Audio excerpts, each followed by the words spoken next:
नमस्कार, GD news का special कार्यक्रम संघर्ष की कहानी में आज हम आपको एक ऐसे संघर्षशील शख्स से मिलवाएंगे जो किसी वक्त में 1000 रुपया महीना की नौकरी किया करते थे और आज 20 लोगों को रोजगार दे रहे हैं। ये कहानी है बनारस के रहने वाले उदय नारायण की, जिनका जन्म 5 दिसंबर 1977 को बनारस के एक छोटे से गांव में हुआ था। 4 भाई बहनों के बीच पले बड़े उदय नारायण बनारस के BHU में शिक्षा ग्रहण करने के बाद नौकरी की तलाश में सन 2000 में दिल्ली आए और दिल्ली से गुरुग्राम का सफर तय किया, लेकिन नौकरी नहीं मिली। लंबा वक्त बीत जाने के बाद एक दिन उन्हें गुरुग्राम के एक फोटो लैब में काम करने का मौका मिला और उदय नारायण ने मात्र 1000 रुपया महीने में लैब में नौकरी की।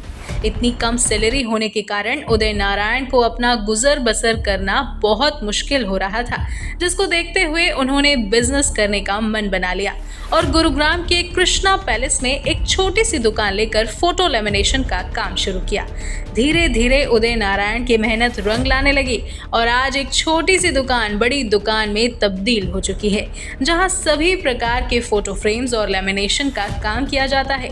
इतना ही नहीं, उदय नारायण ने अपना लैब तक खोल लिया है, जहां ऑपरेटर फोटो छापने का काम करते हैं। हमने सन 2000 से मैंने इसको स्टार्ट करी। उससे पहले मैं नौकरी करता था। फिर हमने सोचा कि अपना काम करें और भगवान का आशीर्वाद था कि हमने ये काम चालू करा और उसके बाद मैंने पीछे मुड़ नहीं देखा। काम चालू करने के बाद आगे बढ़ता चला गया। हमने थोड़ी दुकान ली, फिर 2 दुकान ली, फिर 3 दुकान ली।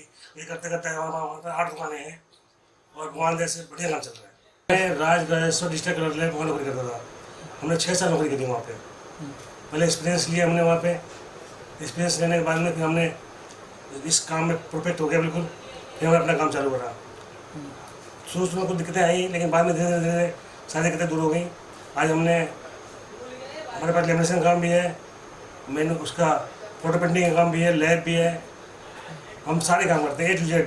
फोटो साइज हमारा जो है पोस्ट कार्ड से लेकर के बड़े से बड़ा साइज हम खुद बनाते हैं। बाद में थोड़ी दिक्कतें आई थी दुकान लेने की और भी कुछ चीज़ करने की दिक्कतें, लेकिन बाद में धीरे धीरे सब जैसे जैसे पैसे आते गए सारी दिक्कतें दूर होती चली गई। सर, सबसे बड़ी बात है कि सर्विस प्लस क्वालिटी और रेट कम रेट, सर्विस और क्वालिटी दीजिए, आपको काम में कमी नहीं होगी। हम तो रहने वाले बनारस के हैं। हमने पढ़ाई खत्म करने के बाद में घूमने के तौर पे गुड़गांव दिल्ली आए थे। दिल्ली से हमारे दोस्त गुड़गांव रहता था, उसके पास आए थे। फिर हमने लैब में काम करता था, तो हम उससे मिलने गए, तो हमें लैब में काम अच्छा लगा। फिर हमने वहाँ कुछ एक्सपीरियंस के लिए हमने उससे मालिक से बात करी, उन्होंने बोला भैया कर ले काम। हमने थोड़े दिन काम करी। हमने उस टाइम करी थी 1000 रुपये में। हमने 1 नौकरी करी थी। जब मेरी तनख्वाह 6 सालों बाद 5,000 रुपये हो गई थी, जब मेरी शादी भी हो गई थी। शादी होने के बाद हमने काम छोड़ दिया। कल तक जो उदय नारायण 1000 रुपया महीना में काम किया करते थे, आज वो 20 लोगों को रोजगार दे रहे हैं।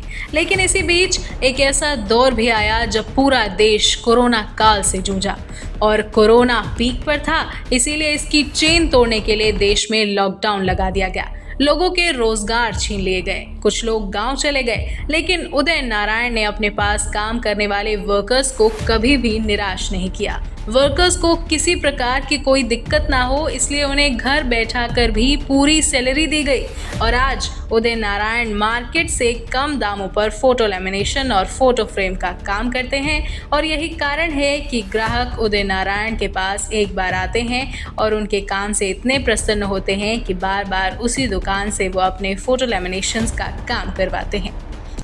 धीरे धीरे अब हमने अभी मशीन लगाई, हमने बड़े प्रिंटों की लैब लगाई हमने और भी कुछ सोच रहे हैं, कुछ और नया काम करें और स्टाफ बढ़ाएं और लोगों को नौकरी दें, ताकि चलो इसी बहाने 10 लोगों को रोजगार मिल रहा है, 10 लोगों को घर पे खाना बन रहा है, 10 लोगों का काम चल रहा है। हमें अपने से मतलब नहीं कि हमारा सिर्फ हम ही कमाएं, हमारे थ्रू हमारा क्या भगवान जो चाहता है वो करता है। भाई हम सोचते हैं हमारे थ्रू और भी लोगों को रोजगार मिले और लोग मिलकर काम करें। लॉकडाउन में सर दिक्कतें तो आई थी, लेकिन हमने किसी भी स्टाफ को, हमारे पूरे स्टाफ से पूछ लीजिए आप, हमने पूरे स्टाफ का कोई सैलरी नहीं रोकी।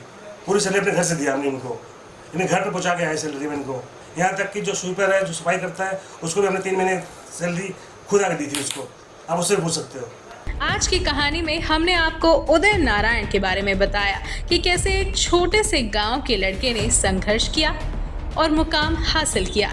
ऐसे ही लोगों की संघर्ष की कहानी से जुड़े रहने के लिए जीडी न्यूज़ आपकी आवाज़ को सब्सक्राइब ज़रूर करें और इस वीडियो को ज़्यादा से ज़्यादा लोगों के साथ शेयर करें ताकि इसकी जानकारी उन लोगों तक भी पहुंच जाए जो लोग मेहनत न करके किस्मत को दोष देते हैं।